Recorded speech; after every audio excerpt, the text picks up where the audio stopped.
Cable After Dark, Chapter 1. When you were a kid, did you ever stay up to watch something you knew you weren't supposed to watch? The thing you would run to school the next day to tell your friends about? Do you remember that late night movie you would be ashamed of if your parents walked in? Well, you're not alone, my friend. I did the same thing back in the day, and it changed my life forever. Spending the night at my older brother's Dante place felt like stepping onto a planet different from my father's home. My father had basic cable, which was nice, but none of the good channels were included, so I loved visiting Dante. We would watch the bootleg movies he sold, stay up all night, and listen to music. For me, it was perfect. He had the true definition of a bachelor pad.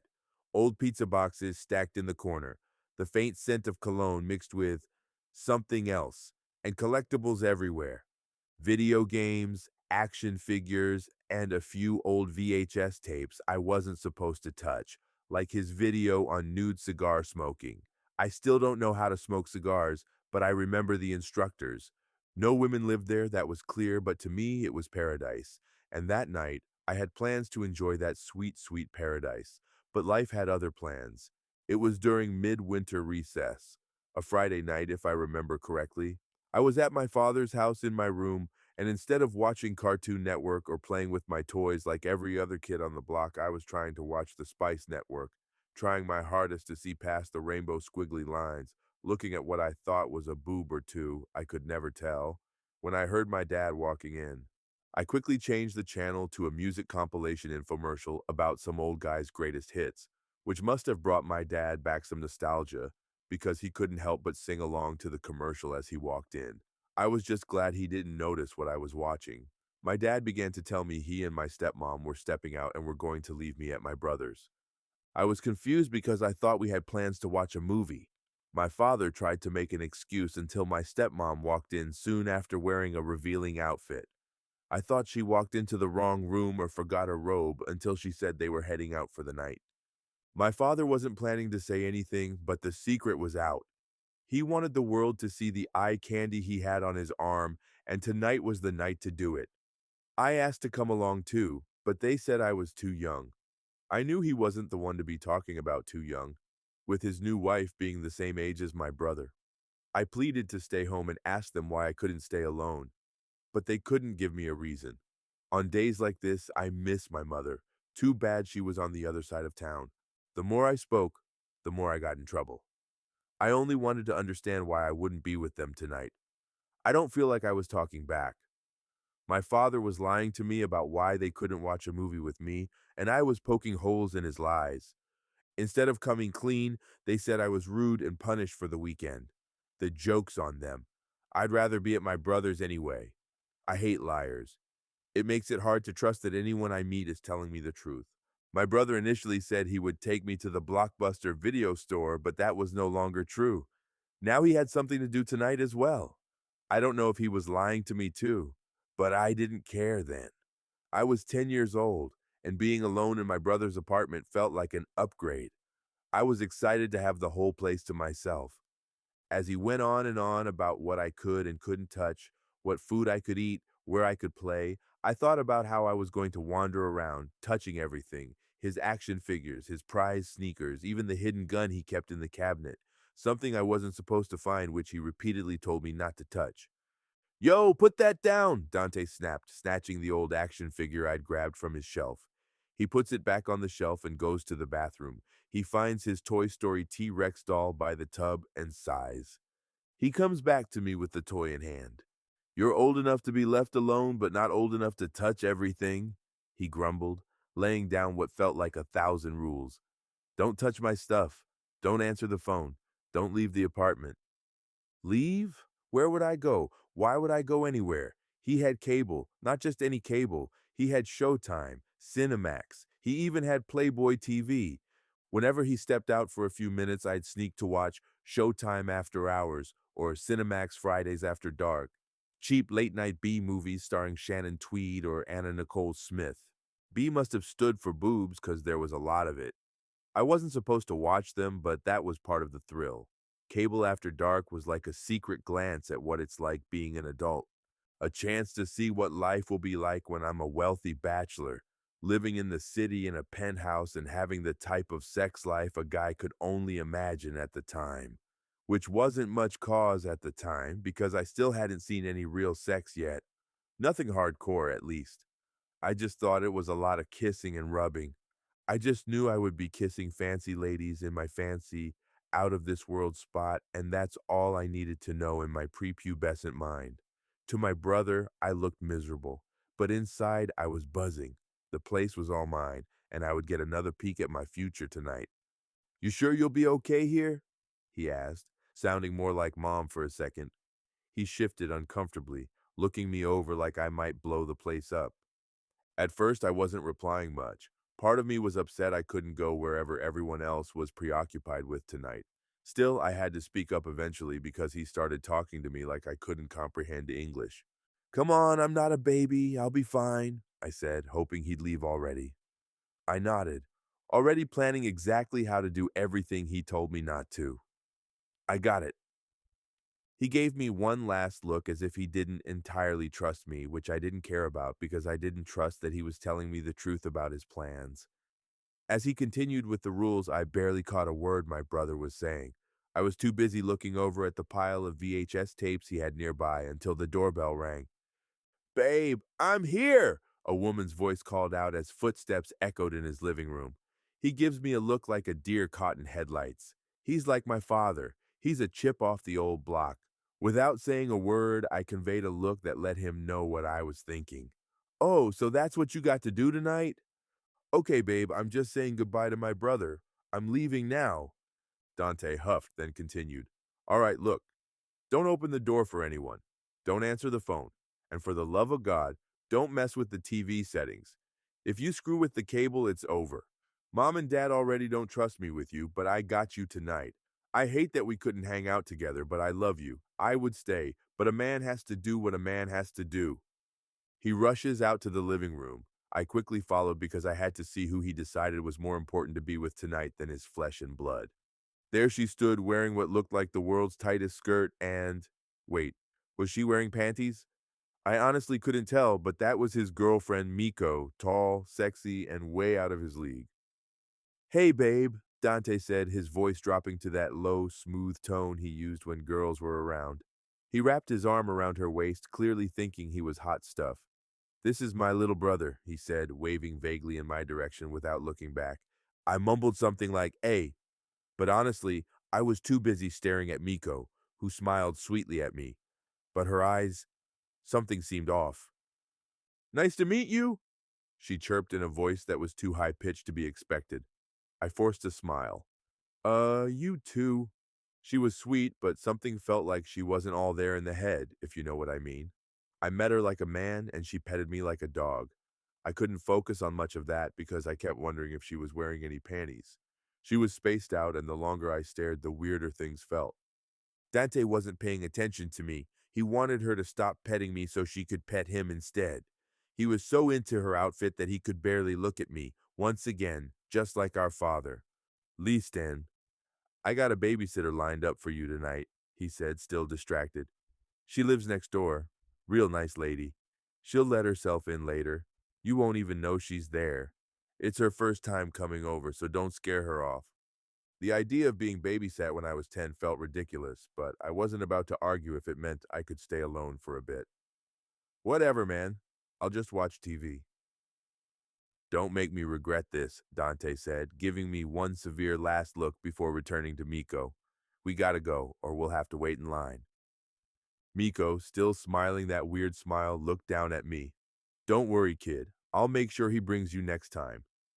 I wanted to say something like, I'm not a kid, but I just turned around, returned to my brother's room, and turned off the lights.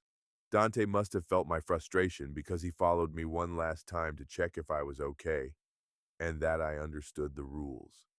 Chapter 2. Before I knew it, the apartment was dead silent except for the faint hum of the TV. I stood in the middle of the room for a minute, soaking it in. No brother, no adult supervision, no rules. I looked out the window to confirm his car was out of the parking lot and the coast was clear. I immediately started touching everything, his dolls, computer, and games. I must have been moving like Sonic the Hedgehog because within 15 minutes, I had already gone through the whole apartment. I sat on his living room couch watching TV, half expecting the babysitter to show up at any moment. But when no one came, I figured the coast was clear. I was mindlessly flipping through channels, waiting for the perfect moment to switch to something I knew I should not be watching at that age. But I couldn't help but look.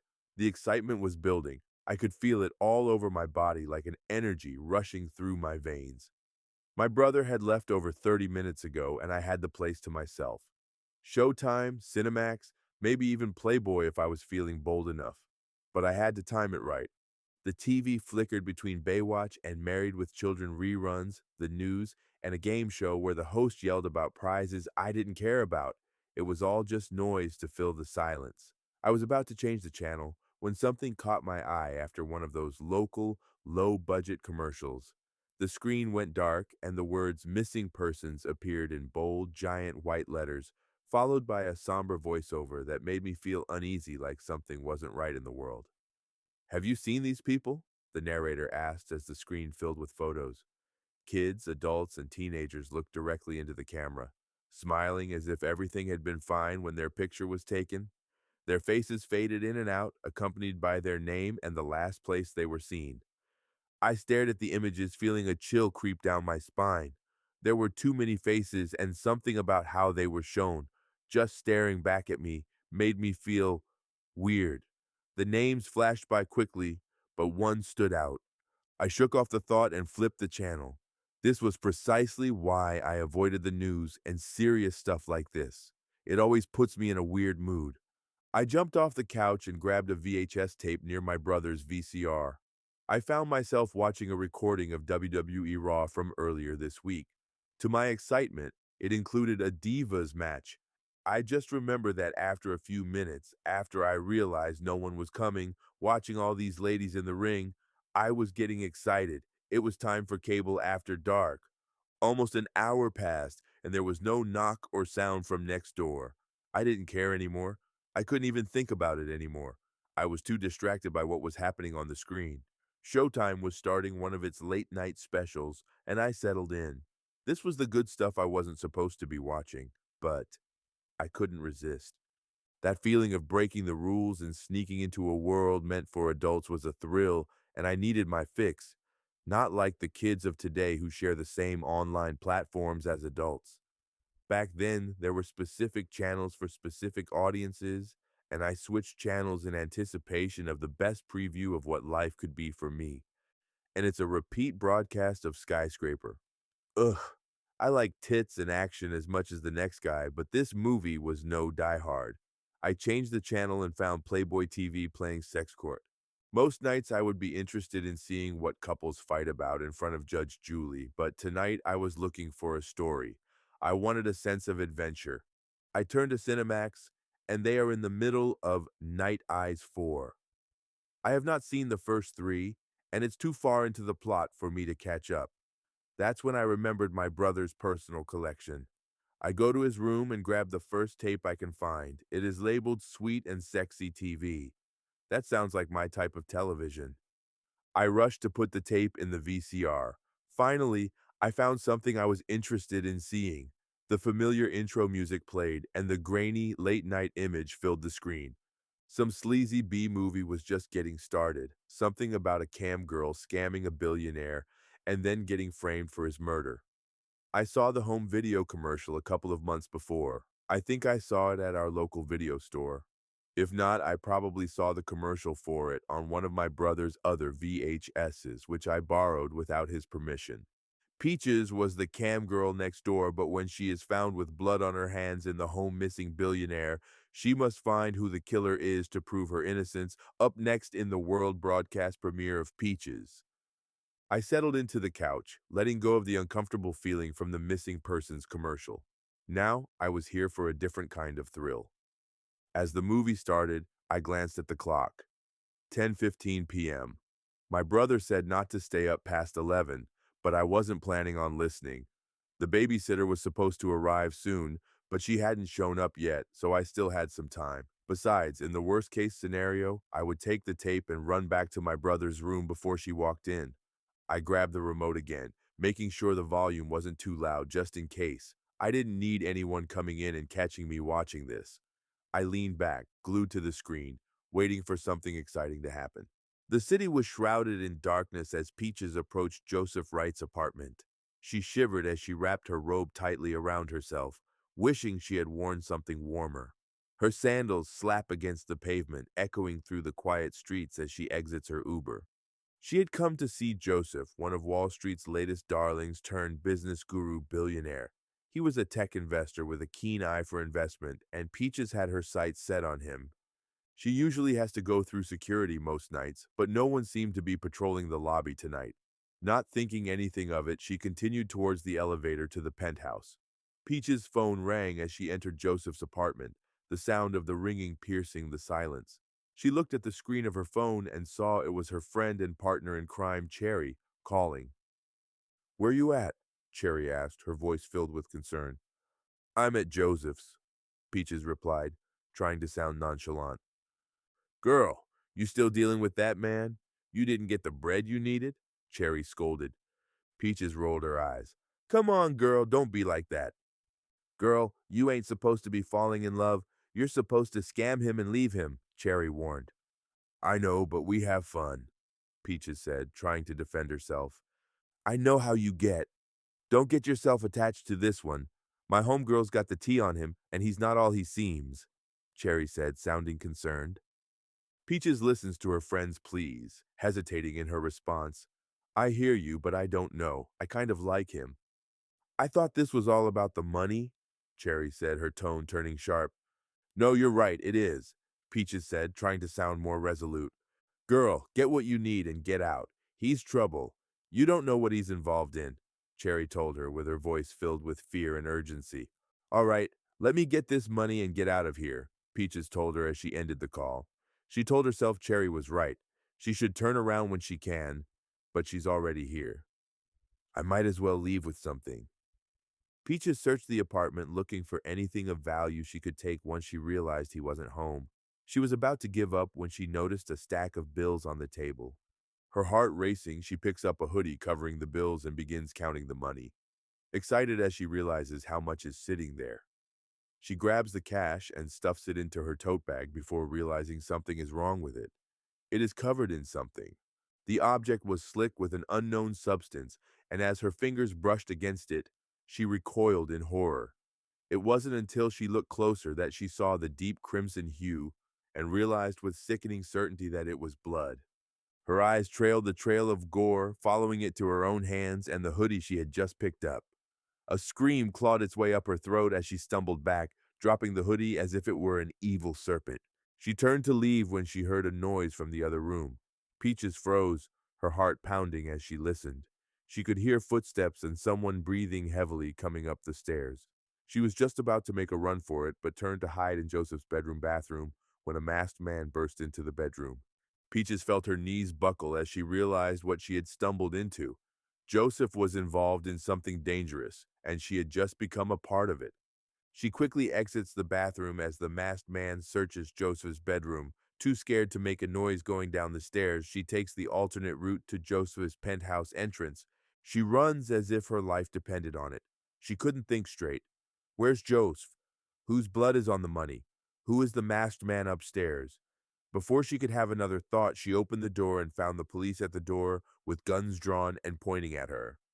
The title appears on the screen, Peaches. Chapter 3. I watched a few minutes of awkward dialogue, waiting for another boob or butt shot. Just watching the lead actress twirling her hair and delivering a line that made absolutely no sense to me at the time. My heart was beating too fast because I kept glancing over my shoulder at the door. The babysitter was supposed to let herself in, but it was dead quiet and there was no sign of her. That was fine by me. I started to relax again, sinking into the cushions, waiting for the next scene when… crackle. The screen buzzed. The picture started to warp, like the signal was coming from somewhere else entirely. I froze, eyes glued to the screen. Old apartments like my brother's were notorious for crap reception. Yeah, that had to be it. He taped a lousy reception. Maybe the tape was corrupted. The image of the cam girl's character smeared across the screen, her body distorting into jagged shapes. Then the movie cut out. It could be the tape itself. I feared the tape would ruin the VCR, so I quickly grabbed the remote to stop it when a color board appeared on the screen. It was replaced by what looked like an old, grainy black and white broadcast. A man in a suit and white mask stood before a static background, the audio crackling like he was trying to speak through a broken radio. "This is an emergency. We need your help." The man's voice was garbled and barely comprehensible. His mouth moved too fast for the words like the footage was on a loop. I squinted, leaning forward, trying to catch what he was saying. "They are lying to you. It's all an illusion. All that we consume is fantasy. It's not real. Please don't buy into it. Their lies control and manipulate you. They feed off the energy. Your dreams are not your own." That's when I heard the unmistakable sound of keys jingling outside the door. I jolted, scrambling for the remote, heart pounding in my chest. With shaking hands, I fumbled with the buttons, stopping the tape, and switched the channel back to something innocent just as the door swung open. "Yo!" Dante called out from the doorway, sounding completely casual, with me nodding as if I hadn't just witnessed something so sensual. I whipped my head around and he stood in the doorway with a half annoyed, half rushed look. His keys were still swinging from his hand as he walked in. I had to tell myself to behave like nothing was wrong. "You good?" he asked, glancing around the apartment. "Yeah," I said, sitting up straighter on the couch, trying to act natural. My heart hadn't slowed down one bit. "Forgot my wallet," Dante mumbled, heading straight for the kitchen counter where he'd left it. He didn't even notice the TV. I exhaled, hoping he wouldn't ask too many questions. He wasn't the type to, but I didn't want to give him a reason to start looking at what I was up to. He grabbed his wallet and turned back to me. "Don't be up past 11, all right? Babysitter's coming." I nodded quickly, too quickly. "Yeah, sure, 11. Got it." He paused for a second, eyes narrowing like he was going to say something else, but then he shook his head and sighed. "Whatever. Just don't make a mess, and stay off my stuff." With that, he was gone, the door slamming shut behind him. I sat there for a second, the room feeling eerily quiet again now that he was gone. I stared at the door, then glanced at the clock. It was only 10:30. I gulped, my eyes darting toward the window. The blinds were half open, revealing the empty street outside. Who were they? Who was that guy talking about? I wondered. Did my brother tape this broadcast? Was this just another bootleg he had in his collection that he was selling? Did he know what the message was referring to? Does he know what's on this tape? Are there any more messages on it? I kept watching to see if that was the case. Chapter 5. I waited, my eyes glued to the TV, half expecting the glitch to happen again. But the movie kept playing, one awkward but sensual montage scene after another. After the title card stated it was a few months prior, the film went into a drag-out montage sequence of the main character in a hot tub. You know, the scene where the main character jumps into the soapy tub to shower for no reason, and then struggles to rinse off the bubbles for the next 10 minutes? They may have done this to drag the runtime. Even at that age, I could tell they probably didn't have a script. It's a common trope in these cheap late-night movies. I didn't hate it, though. For a minute, I almost forgot why I put on the video. But I knew I was in dangerous territory. If someone walked in right now, I'd be toast. My eyes flicked back to the door, expecting it to open any second. I held the remote, finger hovering over the button to change the channel. I couldn't focus on the dirty picture of the woman getting clean. I had to know more about what I saw, but the longer I watched, the more I lost my thoughts. Peaches lay in the hot tub, her silhouette framed by the soft glow of the room. She rinsed the soap to reveal the rose petal pasties covering her nipples. Shimmering in the light, she drenched it with water. Each rose petal stood out against her smooth, flawless skin, giving me everything but still enough mystery to keep my heart racing. The way she moved on my screen was so mesmerizing. Every curve on her body roped me in. I was a prisoner of her beauty. As she hid behind every bubble, blowing them in the air, I couldn't help but feel as if I was in the tub with her. The way she looked me in the eye, I didn't want it to end like we were the only two in the room. As she got dressed, she smelled the familiar scent of weed in the air. She walked towards the window and peered out, spotting her neighbor, Joseph, smoking on his balcony. Wearing only a t-shirt, She ducks before he can see her. Peaches looked out the window and decided he was her next target. Young, handsome, rich, and smokes weed. She knew he had to be the one. What made him even more appealing was that she recognized him. He was engaged to child actor turned reality TV superstar Gwen Badu. They were a power couple. Peaches heard they had an open relationship, but it was never confirmed. Just rumors spread on tabloids and gossip blogs. If it was true, she had a chance to get his attention. She got dressed, headed straight towards Joseph's penthouse, and knocked on the door. Joseph opened the door and was surprised to see Peaches standing there. Joseph greeted her. "Oh, why hello." Peaches quickly explained. "Hey, I saw you smoking outside my window and was hoping I could cop from you." Joseph was taken aback. "Your window? I didn't know I had a new neighbor. I would have definitely remembered you." He looked her up and down. Peaches laughed it off and said, "Well, no, my sugar daddy lives here." Peaches looked into Joseph's penthouse. She walked in and noticed how lavish it was. She complimented him. "Wow, check you out." Joseph replied, "Well, they call it Billionaire's Row for a reason." Curious about what he did, Peaches asked, "What do you do?" Joseph responded, "I'm an investor." Joseph then noticed Peach's tote bag, which read Kinky Candy. He asked her about it. "Kinky Candy?" Peaches looked down at her bag and replied, "Oh, you never heard of Kinky Candy. It's a romance brand for lovers and adults." Joseph was even more curious. "What does Kinky Candy sell?" Peaches pulled toys, candy, and outfits from her bag and said, "Everything from lingerie to sex toys, candy, etc." Joseph then made a connection. "Wait, I knew you looked familiar." Peaches smiled at him. "They didn't make me Cam Girl of the Year for nothing." Joseph was taken aback. "Cam Girl of the Year? What's that?" Peaches explained, "It's a competition Kinky Candy does every year. The winner gets free toys, games, lingerie, and other things that come in handy when making adult content. I won this year. I even got stock shares in the company."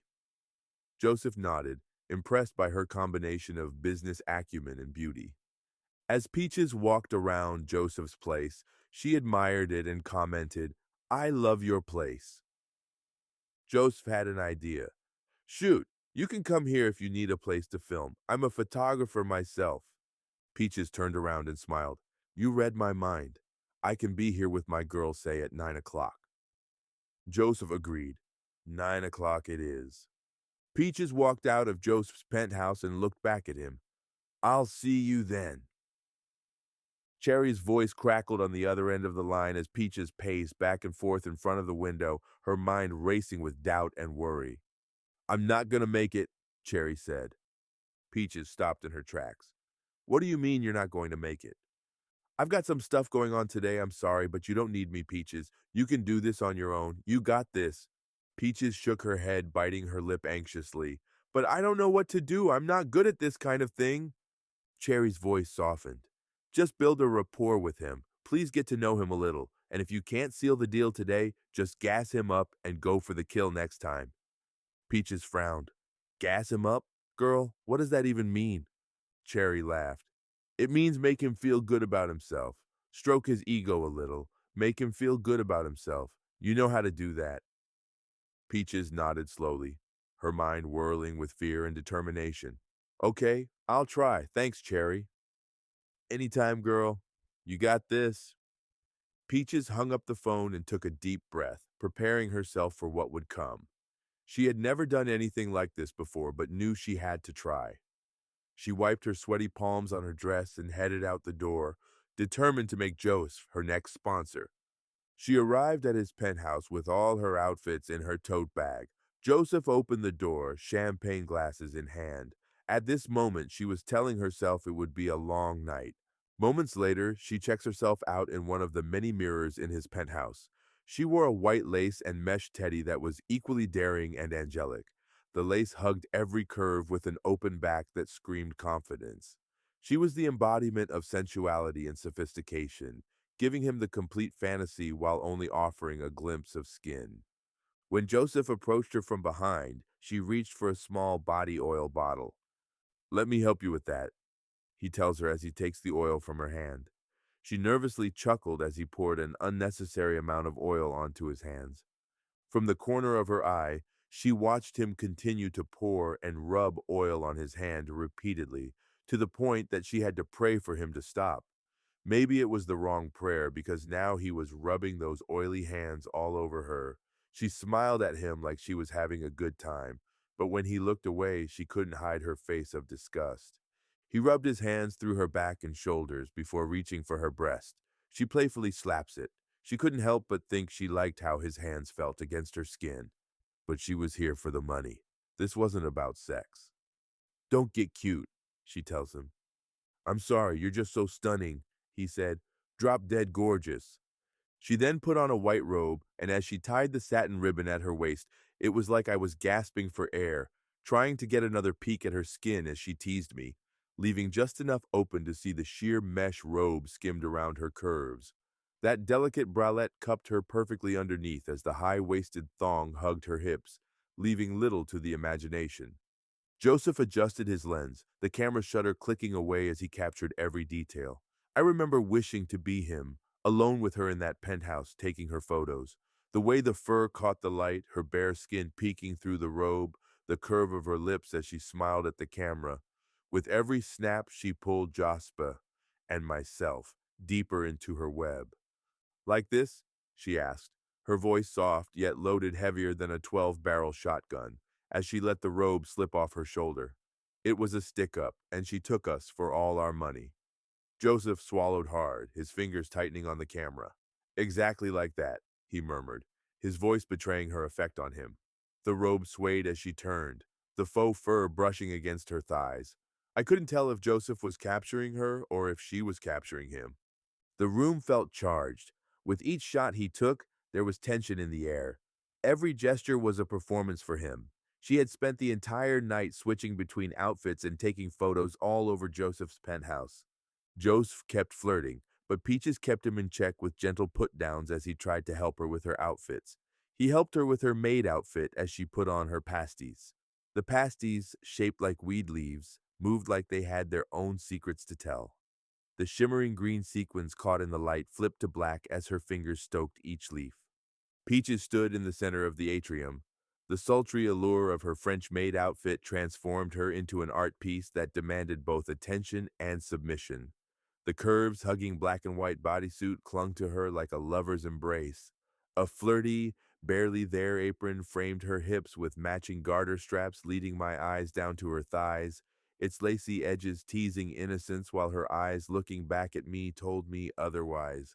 As she posed in one of her new outfits, Joseph stared at her, imagining her riding him in different attire. Peaches noticed his gaze and asked for his opinion. How do I look? She asked. Joseph's jaw dropped and he struggled to find the right words. You look great, but let's see what else you got. He positioned her for another photo, getting dangerously close to her face. Peaches felt his breath on her skin, and she knew he wanted her. Part of her wanted him, but she was in control and couldn't let him have his way. As they continued to take pictures, the sexual tension between them grew. Joseph caressed Peach's body, and it looked like she was about to let him have his way. But then her phone rang. Hello? That's tonight? Yeah, no worries. I'm on my way, Peaches said, hanging up. Joseph groaned as he watched her walk out, but he knew she would. It wasn't long before she returned to his door. She moved with effortless grace. Draped in a three-piece robe, bralette, and thong set, the faux leather halter bodysuit clung to her like a second skin. She let the satin robe slip from her shoulders, the fabric pooling around her elbows as she turned to reveal her thong, guiding her hand around her waist, hinting at forbidden pleasures. She walked into his penthouse and wrapped her arms around him, ready to pick up where they left off. As Peaches wrapped her arms around Joseph, she felt his body respond eagerly to her touch. She knew he had been waiting for her return all night, and she intended to make it worth his while. The broadcast begins to blur, but the signal slowly gets more substantial. She's in danger. Someone has to help her. They're watching us. We must do something before it's too late. They are watching. Don't trust these shape-shifting motherfuckers. They are among us. Help me find her. Do not trust your coworkers. Don't trust your neighbors. They are not what they seem. Don't fall for the trap. My breath hitched in my throat. Suddenly, the screen went black. I stared, heart hammering, waiting for something else to happen as the movie resumed. I heard a weird noise outside the window, like something was hovering. I looked behind me and saw something dash to the other side of the building. Chapter 6. I ran down the hall to see if I could catch it from the other side, but as soon as I got to the window, it flew up like a yo-yo. I returned to the living room, grabbed the remote, and pressed eject on the VCR to play the VHS back in my brother's room. Whatever that was outside, I didn't want to be in the living room when it swung back around. By the time 11:05 rolled around, I was starting to think maybe it was a prank. Nothing to worry about. I sighed, trying to calm myself. I just needed to focus. It's fine, I told myself. It's just a weird coincidence. I leaned back onto the bed, my hand still on the remote, waiting for something else to happen. Still, the only thing that came on screen was another cheesy moment when the movie stopped being a movie and became a penthouse vignette video without any of the production design. The movie just played on the screen like before, with no sign of the weird emergency broadcast or the creepy glitch. But I knew what I saw, and I heard it. I rewinded the tape, and there it was again. Do not trust no one, not your coworkers, not even your neighbors. I jumped on my brother's computer to sign into MSN. I searched the web to see if I could find anything about what I had just seen. There was a lot of broadcast hijacking, but I couldn't find any details on what I had just seen. I went to the website Ask Jeeves and hoped to find an online forum, a message board, or something similar. Just when I was going to give up, I saw a message that caught my eye. Looking for the lost broadcast of Peaches on Cable After Dark. Rare commodity. Will pay, $sign. I read the comments on the message. A lot of people have either seen the video or were looking for a copy as well. One comment had me shitting bricks. Something came to my home and stole my copy. It practically ruined my place. It was like unhuman. I looked at the message and it was a few years back. I tried to find the date of the broadcast or a mention of who they were that was mentioned in the broadcast as I looked back to see the movie playing without me. Peaches just finished drugging Jospey's drink, and she was now undressing on top of him. As the movie played on, I felt my palms getting sweaty. The actors on screen were getting more intense, their hands roaming and their clothes falling off, and that's when I heard someone at the door. I get ready to turn off the TV, but a message appears on the VHS recording. She's still out there. You have to believe me. They think I'm crazy, but I know. I know where she is. I turn back and hear the front door open. I quickly turn off the TV, remove the VHS, and turn off the lights. I lay down and heard footsteps approaching my brother's bedroom door. My breath was shallow, a low hum vibrating through the walls coming from outside the window. It wasn't anything I'd ever heard. My heart rate spiked and I jumped up ready to bolt. I glanced at the door. No one had come in yet, but the hum outside had faded. I heard a soft creak from the front door just then. My stomach dropped. My brother walked in, his keys jangling as he bent down to grab something he'd left earlier. He looked over at me, eyebrow raised. Yo, I tried calling, but I couldn't get through. I know you must be up because I couldn't get through the damn dial-up, he said, holding up his phone in one hand, angry I was up using the internet. But if you told me not to answer the phone, how would I know it was you? I asked him, not even pretending for a second to be asleep. I would have left a message on the machine, wise ass, he responded. I swallowed hard, nodding. Yeah, sorry, I was looking up something, I mumbled, trying not to sound guilty. He looked at me for a second longer, then grabbed his stuff and turned toward the door. Go to bed, no more TV. It's after 11, he said over his shoulder. Babysitter's coming soon. She should have been here by now. I nodded again, my heart still racing, but I didn't move until I heard the front door close behind him. Only then did I let out a shaky breath, glancing over at the dark, silent TV. What the hell had I just stumbled into? I sat in the dark, my heart pounding after my brother left. I knew I shouldn't, but I couldn't help myself. I grabbed the remote and turned the TV back on as quietly as possible. The hijacked broadcast flickered back to life. They're hiding everything. It's too late for me. She's still out there. You have to believe me. They think I'm crazy, but I know. I know where she is. I stared at the screen, frozen, my heart thudding. What the hell was this? I almost thought it was part of the movie, but it didn't feel right. The guy looked in real trouble as if he was talking directly to me. She started going to these parties after her movies took off. She saw things, horrible things. She was about to expose them, but she told the wrong people. Her producers, her managers, they're all part of it. A twisted cult, trafficking people with influence, powerful people. She's in danger, and we need to save her. Chapter 7. I blinked, trying to process what he was saying. He was talking about some actress who disappeared. Parties? Cults? My brain was spinning. I never even heard the word trafficking before this, so I couldn't understand what the traffic had to do with this. The man leaned closer to the camera, his voice dropping to a whisper, as if afraid someone would hear him. They're taking out anyone who doesn't fall in line, but we won't take this lying down. We will fight this. I wanted to stop the tape, but I couldn't move. My body was glued to the spot as the screen flashed strange images and flickering lights, an empty chair in a dark room. Everything felt wrong and twisted, like I was watching someone's nightmare. The screen glitched again. I don't know if I will leave this building alive. It might be too late for me, he said, and then the screen filled with a high-pitched whine that made me jump. The TV went black. I sat there, still staring at the screen, my mind buzzing from what I'd just seen. The movie seemed to be back to normal, but my mind was still spinning with what I'd seen. Those strange images, that man's paranoid rant. I kept the volume low, waiting for another weird message. It all felt too real. I couldn't shake the feeling that I needed to know more. I reached for the computer and waited for the screeching, slow dial-up connection to load the browser. My heart was pounding as I typed in what little I could remember. Missing actress, trafficking, hijacked broadcast.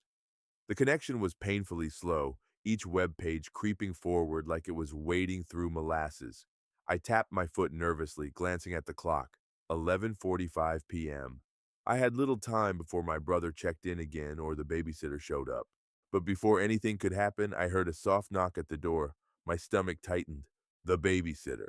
I quickly hit the stop button, tossed the remote onto the bed, and went to the front door. The door creaked open, and the babysitter walked in. I couldn't believe my eyes. She was so beautiful. She smiled at me and seemed normal enough at first glance, polite and friendly, but something about her was off. "Hey there," she said in a voice that was just a little too sweet.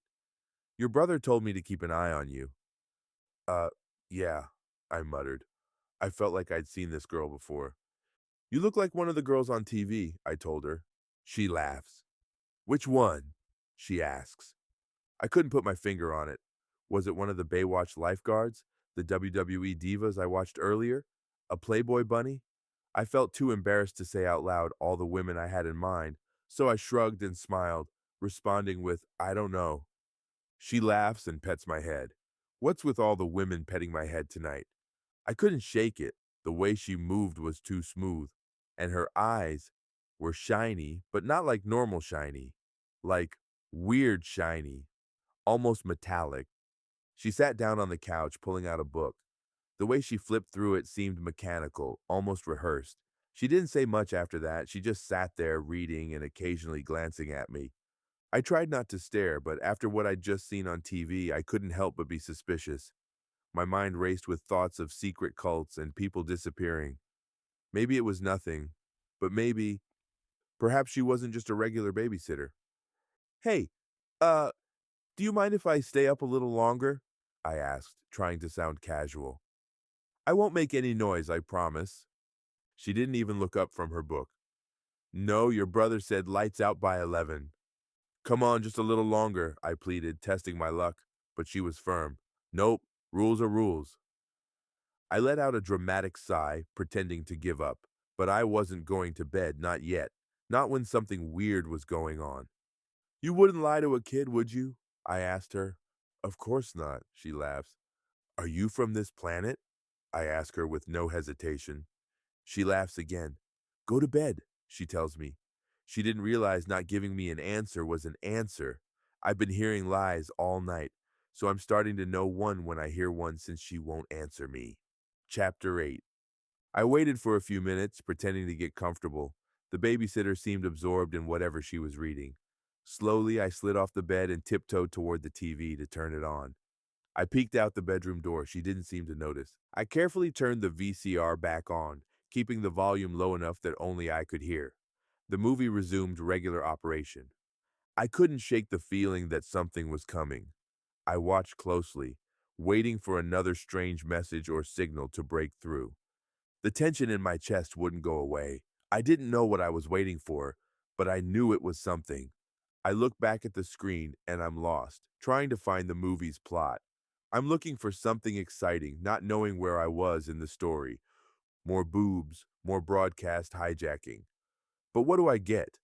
A masked man breaks into a billionaire penthouse, but the billionaire doesn't notice him because he's too busy jerking off in VR. And it's explicit. I'm seeing more of the actor than I ever saw of her. Now I'm pissed.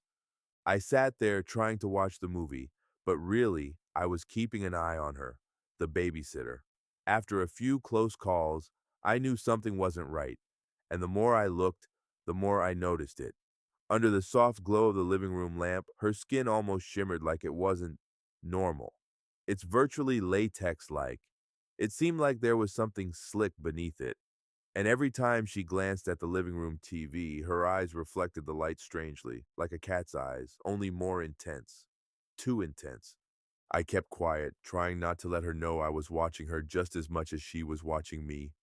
She was flipping through the magazine again, but how her fingers moved across the pages felt too precise. Every motion was a little too controlled. Then there was the other stuff, little things. She seemed to know her way around the house better than she should, like she'd been here before. Even when she'd mentioned my brother earlier, there was something weird about it. She made it seem like she knew more about him than a stranger should. She seemed to be too familiar. She seemed to be waiting for something, and it wasn't my brother's return. A cold realization crept up my spine as I remembered where I had seen her face. She was one of the missing girls in the disappeared people report I saw earlier. I tried to stay calm, but my mind was racing. The weird broadcast earlier, the petting on the head, and now this. Is it all connected? I had to be careful. If she was an alien, who knew what she'd do if she caught me figuring it out? Was she here for the tape? Is she going to kill my brother for having it? Is she going to kill me once she knows I have seen it? I couldn't just sit here. I needed to do something, find some kind of proof. Slowly, I reached for the remote again. I had to see if the broadcast came back or if there was some warning or clue I'd missed. I began to rewind and fast forward the video, looking for another clue, but just as I did, the video went haywire. Out of reflex, I started banging on the VCR, and in the blink of an eye, I could hear her behind me. I told you to go to bed. Her voice was sharp now, nothing like the sweet tone from before. My heart pounded in my chest as she stood up, moving toward me, her movements slow and deliberate. I backed up a little, feeling the edge of the bed press against my legs. She wasn't smiling anymore. Her whole face had changed. It looked more arduous and supernatural, like her skin didn't quite fit her bones. I just wanted to see something, I stammered, trying to sound innocent, but I knew she wasn't buying it. She took another step forward, her eyes reflecting that eerie light again. She loomed over me, blocking the screen. You shouldn't be watching that. It's not for you. There was something in her voice now, something cold and threatening. I could feel the hair on the back of my neck stand up. This wasn't just a babysitter telling me to go to bed. This was something else, something dangerous. Chapter 9. She leaned in closer, and I could see the shimmer of her skin again, almost like it was vibrating under the surface. My heart raced. She was an alien. I didn't know what to do, but one thing was for sure. I had to get away from her. I backed up slowly, trying to think of a way out. But before I could move, she stepped closer, her eyes locked on mine, unblinking. You know what happens to people who don't follow the rules? She asked, her voice almost a whisper now. It wasn't a question, it was a threat. And I knew without a doubt I was in serious trouble. I bolted from the bedroom, heart pounding in my chest. My feet barely touched the floor as I darted through the apartment, zigzagging between furniture, trying to stay ahead of her. I could hear her behind me. Her movements weren't normal. They were too fast and smooth, as if she were gliding instead of running. I didn't dare look back. She was gaining on me, though. I could feel her presence, almost like a cold breeze on the back of my neck. I sprinted toward the hallway, nearly tripping over a rug, and glanced over my shoulder. That's when I saw it, her proper form starting to show. Her skin was flickering with some weird, unnatural light, like the static on an old TV screen. And her fingers, they weren't fingers anymore. They were long, claw-like, stretching out as she reached for me, swiping at the air just inches from my back. In a panic, I dashed into the nearest room, hoping to hide. But as I stumbled through the doorway, she was already walking right behind me. I ducked around the corner, my heart racing. I knew I couldn't outrun her forever. I needed a plan. And then it hit me. My brother's gun. I never thought I'd need to use it, but this was far from ordinary. If she was an alien, it was my only chance. I turned and ran towards the cabinet where my brother kept his gun. I didn't have time to think. The babysitter was coming. I turned just in time to see her looming in the doorway, her face twisted, her eyes glowing an eerie, unnatural green. Her whole body seemed to ripple with that strange light, like she barely held her human form together. "You're not getting away," she hissed, her voice not quite human anymore, distorted and hollow. I ran toward where he kept it, my legs trembling as I skidded to a stop in front of the cabinet. My hands fumbled as I yanked open the drawer. Come on, I thought, panic rising as I heard her footsteps behind me getting closer, that strange light reflecting off the walls. Finally, my hand closed around the gun. I pulled it out, its weight heavy in my shaking hands. I turned just in time. She was there, right before me, her face twisted, her eyes glowing an eerie, unnatural green. Her whole body seemed to ripple with that strange light now, like she was barely holding her human form together. Her mouth curled into a snarl as she loomed over me. "You shouldn't have done that," she hissed, her voice no longer quite human, distorted and hollow. I backed up, pressing myself against the wall, the gun clutched in my hands. I didn't know if it would work, but I had no choice. She lunged at me, her claws reaching out inches from my face. I squeezed the trigger. The gunshot echoed through the apartment, louder than I expected. For a second, everything went still, and then, in a flash of light, she was gone. Chapter 10. I stood there panting, my chest heaving. The air shimmered where she had been, like heat rising off the pavement on a hot day. But she was gone. Completely gone. I lowered the gun, my hands still shaking, and stared at the space where she'd just been. The only sound was my ragged and uneven breathing as I tried to understand what had happened. I was alone now. The babysitter, whatever she was, had vanished. But I couldn't shake the feeling that this wasn't over. Not yet. I stumbled back, my mind racing. What was happening? Had I escaped, or was this just the beginning? I looked around for signs of the bullet, a shell casing, something that indicates there was a shooting here tonight, but I couldn't find it. I felt like I was losing my mind. No babysitter, no bullet. Did any of this even happen? Was this all in my head? I ran to my brother's room to look for the tape, but it was no longer on the VCR. None of this made sense. I decided to go to my brother's computer. The browser history would likely show me looking up things related to the VHS. Nope, nothing. I can't remember if I deleted the history trying to cover up my tracks or if there was something else sinister going on. I held on to my brother's gun, waiting for her to return, but she never did. At first, I wasn't going to turn back on the TV. I was no longer in the mood to sit back and watch Sexy. Was all of this just a dream? Did I fall asleep watching WWE? No way, I saw my brother come home and everything. Where was he? It was almost 3 a.m. and he hadn't returned yet. I decided to call him just to be sure he was safe. He answered the phone out of breath. "Hello?" he says, panting. "Hey bro, it's me," I respond. "What are you still doing up?" "I couldn't sleep. Where are you?" "Sorry, little bro. I never imagined I would be out this late. It's been a hell of a night. Where's the babysitter?" "No clue." "What, did you scare her out of there?" "I don't even know if I saw her. I feel like waking up from a dream, but I can't remember going to sleep." Dante sighed. "Look, I'm on my way home now. Try not to do anything stupid, okay? Love you." My brother hung up the phone quickly. I couldn't tell what was happening on his end, but he seemed preoccupied. I wonder if he was fighting aliens like me. I put his gun back in the living room and turned on the TV. I figured I could watch something before he returned home and ruined my fun. The morning news was about to begin. I was getting ready to change the channel when I read the headline: Missing Woman Found, Presumed Shot Dead. My body started shaking and anticipating to see if they would reveal the woman's identity. No way, it couldn't be her, I thought. I put the remote down and walked closer to the TV. I told myself there's no way it's possible. My mind must have been playing tricks on me, but there she was. My brother's next door neighbor, the babysitter, shot dead in the park. That's when I knew this was far from over.